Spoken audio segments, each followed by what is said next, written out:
celebration walks. ViLiver is one. Who would have thought that we would have something like this? I could have just been a memory to some of you today. But God has a different plan. He planned a second birthday for me, figuratively, and that is August 5th of last year. Months before that day, I was physically miserable. Some of you witnessed my jaundice, ashen, swollen, nauseous, cramped state. And through those times, you respected my privacy.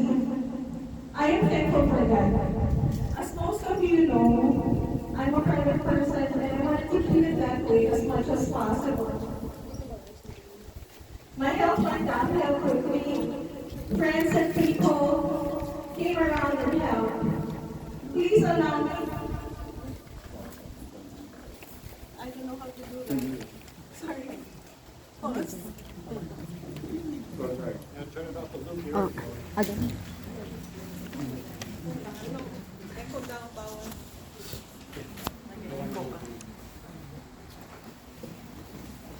Hello? Better. It's better. Okay, so as I was saying, my health went downhill quickly. Friends and people came around and helped. Please allow me to mention my out-of-state friends because I am so lucky and blessed and proud of them. Cherry and Kim from Maryland, Manang JG from Minnesota, Lana from Virginia, Al from New Jersey, Selena from Arizona, LV, Jenny, Mitch, and Algie from Texas, Lester from Florida, and of course Alan and Reggie, Ferdy and Gina, Manay Cecil and Verna from Wisconsin. Thank you guys.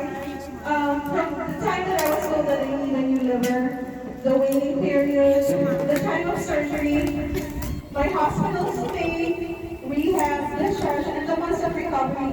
Thank you for reaching out, for flying in, and taking turns to make sure that I will have somebody with me. Organizing my house, kept vigil during my surgery waiting for updates, for sharing your resources, providing me what I need at the hospital and at home, for your generosity during my birthday, for constantly checking on me and praying for me, and our Thanksgiving party. As one of you said, I am the glue that bonded us together again. The circumstances may not be so pleasant, why we had to, but it made me appreciate more the friendship that we established more than 2 decades ago. I would also like to thank John Rogers, who is in the, well, he's here right now, but he drove from North Carolina, right? From North Carolina.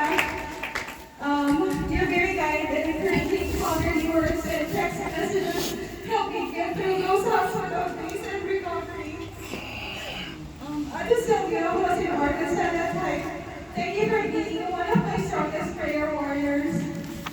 Since June last year, I was not allowed to drive. I was a passenger princess for 5 months. To all of you who I have called to drive for me, whether it was for errands, grocery, doctor's appointments, to go to a gathering, for being discharged from the hospital and rehab, from La Bros, thank you. And Aisha, Morgan, Marissa, Chloe, Agnes, Melissa, Cindy, Sam, Simon, John Perry, and Margaret. Margaret, she didn't make it, but she didn't make it here today. But for picking up the call that morning and getting me to the hospital on time, and for bravely telling the surgeon not to let me die.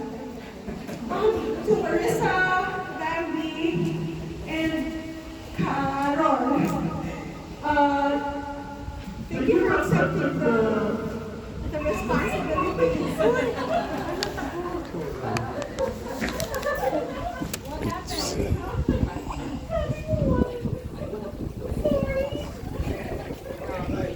Thank you for accepting the responsibility of being my POA and surrogates. Not that I really gave you a choice, but seriously, thank you. Bambi, this is Bambi. Yun po si Bambi. Bambi, Sorry that you had the daunting task of waiting overnight while I was having surgery. But thank you for not leaving me that night. I took comfort in knowing that if I die that night, I'm not alone. Marissa, for making decisions for me while I was out for 4 days, and those days that I was not thinking straight yet. Rose and Reggie for being my first responders that day, that morning, coming over my place and prayed for and with me before heading to downtown.